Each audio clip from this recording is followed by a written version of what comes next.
You are. What are the early grades or early returns internally for you guys on what you're seeing from Kingsley with the switch to guard? Yeah, I think Kingsley's doing a lot of things really well. And just like all of us, I mean, every time we turn on a practice, every time we turn on a game tape, we find stuff, hey, we got to work on this, we got to get better at that. And he's no exception. So he's working on things like staying more square in the pocket. But I would say he's given us good physical play. He's been adapting to that guard position very well. I'm very encouraged by what I'm seeing out of him. Coach, you mentioned yesterday that Jawan's been playing pretty well in pass pro, but penalties, run game's been a little bit off. What do you do to try and get him on track there? Yeah. I mean, without question, he's a talented pass protector. But as he knows, as we know, as everybody in the world knows, penalties are, going backwards is not good for the football team. And so, hey, the only guy that can fix that is him right there. And so, I've seen him make a conscious effort to work on that. And we need him to do it. I mean, bottom line is he's got to do that. Is he a marked man with officials? Do you think they've got an eye on him?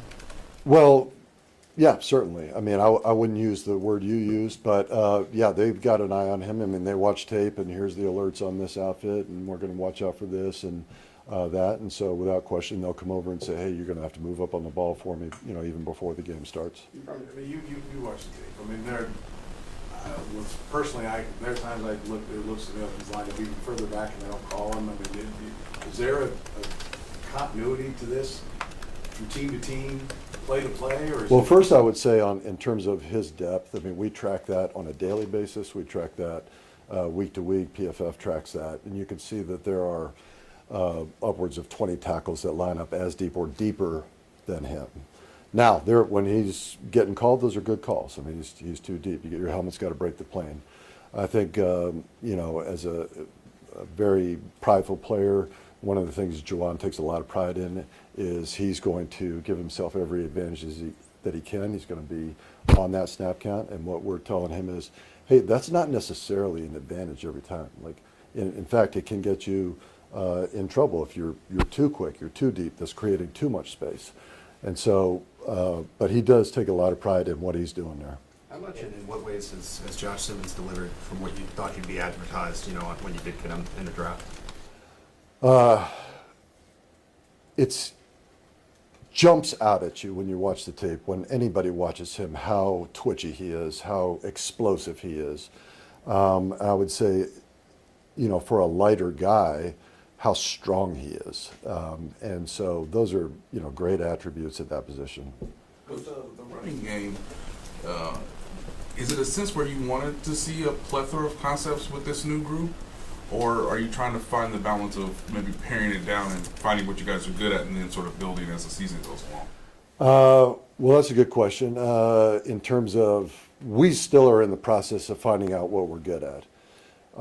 We've always done a lot of different concepts. I mean, I think it's whether it's throwing formations at people, different motions, variety. I would say the same is true of scheme. We're a mid-zone team. We're an inside zone team. It might be that we're best at one of those two things, but we're going to have gap schemes. We're going to have man schemes. We're going to have specials, and so I believe in that. We'll find out what it is we're best at, from the line standpoint, from the runner standpoint, and what's best for our team. Is it getting under center and rolling, or is it RPOs? And we've kind of been a big RPO team through the years. Coach, how much does the RPO maybe handcuff the offensive lineman? I mean, if you're wanting to get downhill and the guys aren't sure if it's going to be a run or a pass, I mean, does that make it more difficult for you guys? Is it something that's less enjoyable to play the game that way and not be able to just unleash and go try to ball somebody? Yeah, no, I don't think so. I mean, when you've got a double team of three technique, it doesn't matter to me whether the quarterback's under center or we're in the shotgun, and he might spit it out with a throw. I mean, there's a guy between you and my buddy right there. We're going to go get hip to hip and take that guy off the ball. I don't think it handcuffs the O-line in any way. We're not saying, hey, let's be less aggressive, let's be less physical. just because there may be a throw. We're blocking for that runner. Coach, we saw Jalen Moore get some reps at the end of the game. Was that just to get him some work, or maybe a little motivation for Jawan, or maybe both? Not the second. I mean, Jalen's been doing a lot of good things for us. We got a lot of confidence in him. Good big body in there. Did a nice job in there in that 4 minute. Last one. Andy, this might be hard to sum up, but one other thing on Jawan, sort of in what ways over time have you tried to reach him differently, or have you tried a lot of different things on these points? No, I'm open to suggestions there. I mean, don't jump off sides. Don't line up too deep. This is offsides. No, we've had good communication on that. We've had heart-to-heart.